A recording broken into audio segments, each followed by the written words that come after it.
Ya wallah alam, ya mohon maaf ya.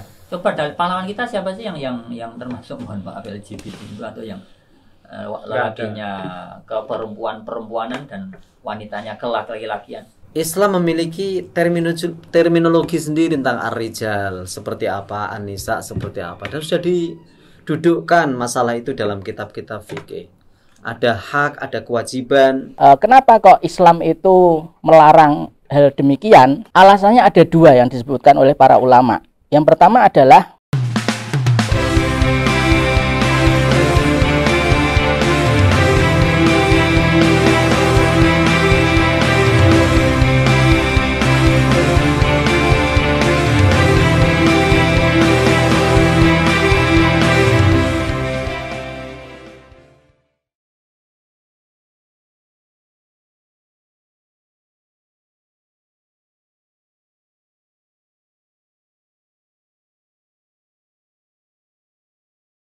Assalamualaikum warahmatullahi wabarakatuh.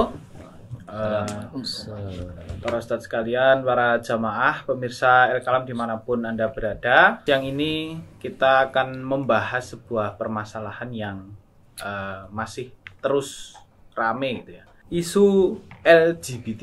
Jadi Ustadz, ini ceritanya itu sedang viral seorang laki-laki yang menyerupai wanita ya. Dia berpendapat bahwa dia nggak apa-apa menyerupai wanita, yang penting tidak menyakiti wanita, tidak melakukan memukul wanita gitu lah, kayak gitu.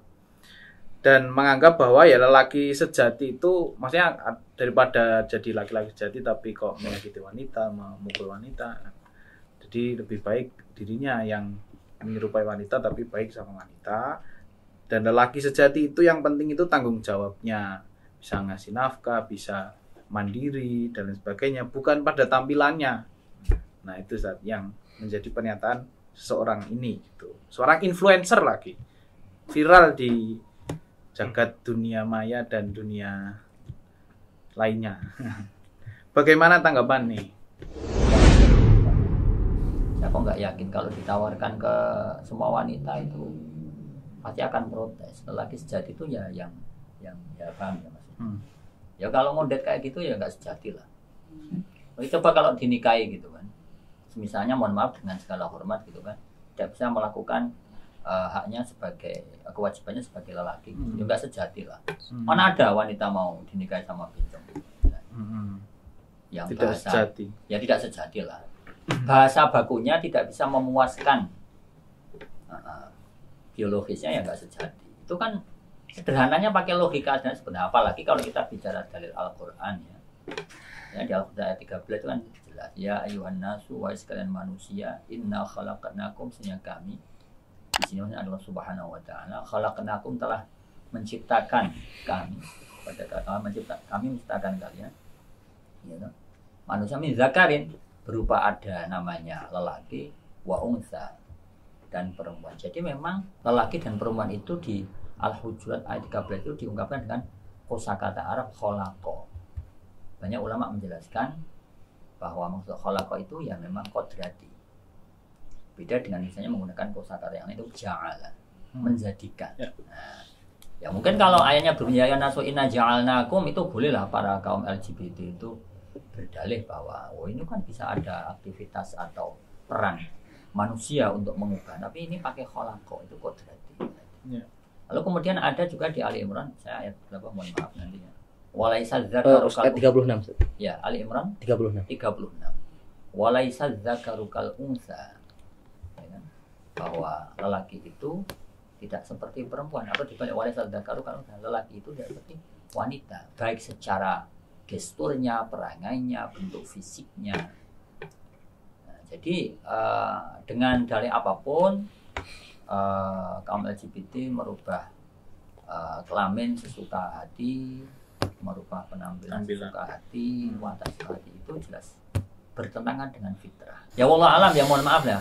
Coba dari pahlawan kita siapa sih yang termasuk mohon maaf LGBT itu, atau yang lelakinya ke perempuanan dan wanitanya ke laki-lakian. Kalau orang bicara Dewi Sartika, Cut Nyadin, itu kan bukan berarti ya tetap beliau pakai kerudung, pakai kebaya, dan tetap gesturnya tetap wanita.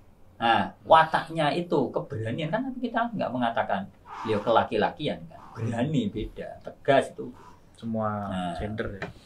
Ya, terus kemudian lelaki karena tanggung kasih sayangnya, ya mengasihi kan tidak harus dalam arti melambai atau seperti wanita kan, kita bisa mengasihi sebagai sebetulnya pembahasan tentang LGBT sudah banyak dibahas ya, merujuk kepada fatwa MUI dan ormas-ormas yang lain bahwa LGBT ini bertentangan dengan hukum agama, juga bertentangan dengan konstitusi yang ada di negara kita. Juga merujuk apa yang disampaikan oleh Bapak Kiai Ma'ruf Amin di acara konferensi pers ya, bahwa LGBT itu bertentangan dengan sila pertama ya, dan sila kedua Pancasila, juga bertentangan dengan Undang-Undang Dasar 45, khususnya pasal 29 ayat 1 dan pasal 28. Aktivitas LGBT itu tidak sesuai dengan Undang-Undang Nomor 1 Tahun 1974 tentang perkawinan. Makanya ya kembalinya ke situ lagi. Tadi dari sisi agama sudah dijelaskan panjang lebar dengan Ustadz Thoyib. Ini dari sisi undang-undang sudah ramai ini di tahun 2016 yang lalu. Itu Ustaz. Ya.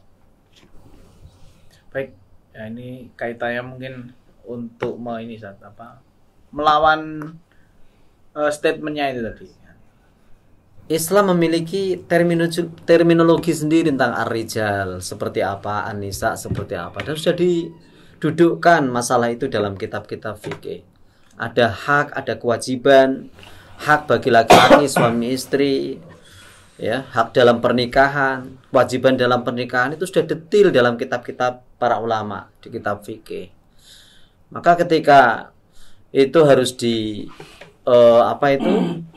disimpangkan, maka ya itu nggak benar ya, nggak benar, di samping nggak benar ya haram, nggak boleh. Memang manusia punya amanah, khalifah fil ard, punya amanah agar berkembang biak dan lain sebagainya, sehingga bumi ini tetap makmur dengan adanya perkembangan pernikahan dan sebagainya. Nanti kalau laki-laki dengan laki-laki, perempuan dan perempuan, atau ada narasi-narasi seperti tadi, yang penting tanggung jawab. Memangnya Islam tidak mengajarkan tentang tanggung jawab. Memang laki-laki sejati itu laki-laki yang bertanggung jawab terhadap istrinya. Jangan dibenturkan dengan seperti itu, dan narasi-narasi yang tidak bertanggung jawab, yang ingin mempelintir terminologi, mempelintir narasi untuk membenturkan seolah-olah yang penting seperti ini, yang penting seperti ini. Enggak seperti itu. Maka kembalikan lagi kepada fitrahnya, karena jelas tadi dalam surat An-Nisa ayat 1 yang dibaca oleh Ustadz Thoyib itu sudah jelas, itu dasar takwa. Sudah jelas di situ laki-laki dan perempuan. Perintah menikah dan sebagainya itu laki-laki dan perempuan. Ya. Jangan perempuan dengan perempuan, laki dengan laki-laki. Tidak. Harus disembuhkan. LGBT itu satu penyakit ya, penyakit yang memang harus disembuhkan. Dan ini memang kita berharap hadir ya, pemerintah hadir, kemudian para tokoh, para ormas bisa hadir untuk bisa membantu untuk menyelesaikan persoalan ini. Mereka adalah sahabat kita, mereka adalah saudara-saudara sebangsa kita yang memang harus kita sembuhkan, harus kita obati dan sebagainya. Itu menyimpang dari fitrah. Gitu. Laki-laki dengan kekhususannya sendiri yang berkaitan dengan tanggung jawab, tugas dan tanggung jawabnya ya, di muka bumi maupun dalam keluarganya. Seorang wanita juga punya kekhususan tersendiri berkaitan dengan tanggung jawab di dalam keluarga suaminya, dan juga tanggung jawab terhadap pendidikan anak-anaknya sebagai calon generasi pengganti bangsa. Masing-masing antara laki-laki dan perempuan tidak boleh saling berangan-angan. Saling berangan-angan dalam artian merasa iri hati, sing perempuan pengen jadi laki-laki, yang laki-laki pengen jadi perempuan, tidak boleh. Berangan-angan saja haram. Sebagaimana dalam surat An-Nisa ayat 32, wala tatamannau ma faddalallahu bihi ba'dakum ala ba'din. Lirijali nasibum mimma tasabu walin nisa'i nasibum mimma tasabna. Jadi seorang laki-laki ya harus jadi laki-laki. Jangan berangan-angan untuk menjadi perempuan karena merasa iri terhadap hak perempuan yang begitu istimewa misalnya, sementara tanggung jawabnya kecil menurut dia mungkin. Atau sebaliknya, seorang perempuan merasa berangan-angan pengen jadi laki-laki karena kayaknya enak jadi laki-laki. Tidak seperti itu. Memang berbeda secara fisik, secara psikis, ya, secara penampilan, secara tugas, tanggung jawab, semua memang berbeda. Ya, kecuali kesempatan takwa tadi. Inna akramakum indallahi atqakum. Tapi secara peran itu sudah secara kodrat memang dibuat berbeda. Ya, berbeda satu sama lain untuk menjalankan tugas secara bersama. Berangan-angan saja dosa besar. Apalagi ini sudah ada action untuk laki-laki menyerupai perempuan maupun perempuan menyerupai laki-laki. Jadi yang pertama harus harus sadar betul bahwa memang laki-laki perempuan itu beda. Kemudian setelah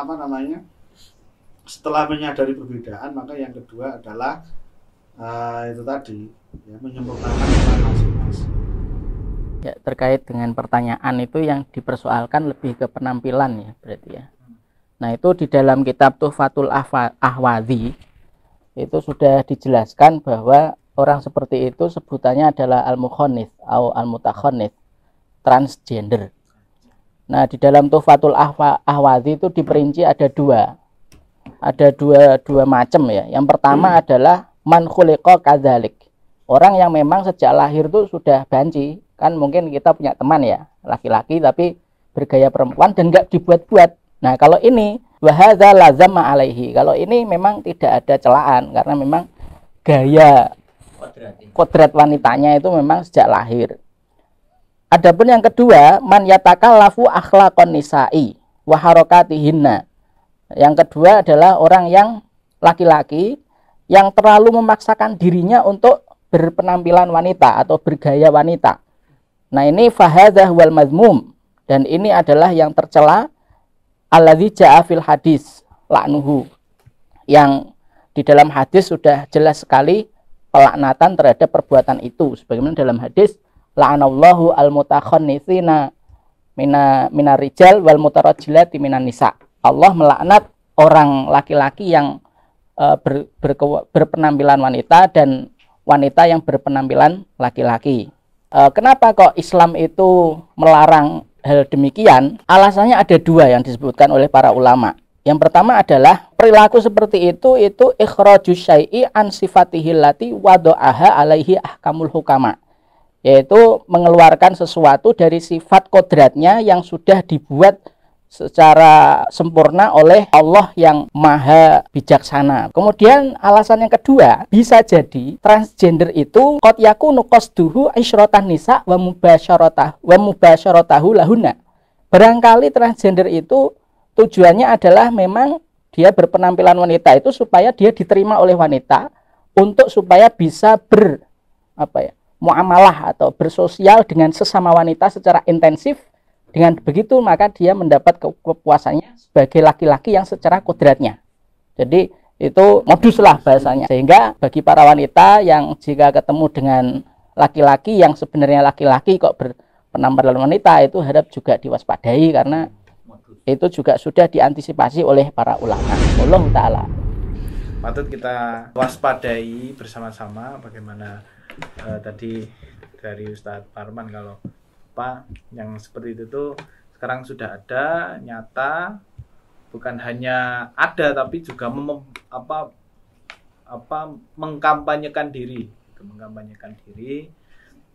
menyerang terutama tadi nilai-nilai Islam seperti itu.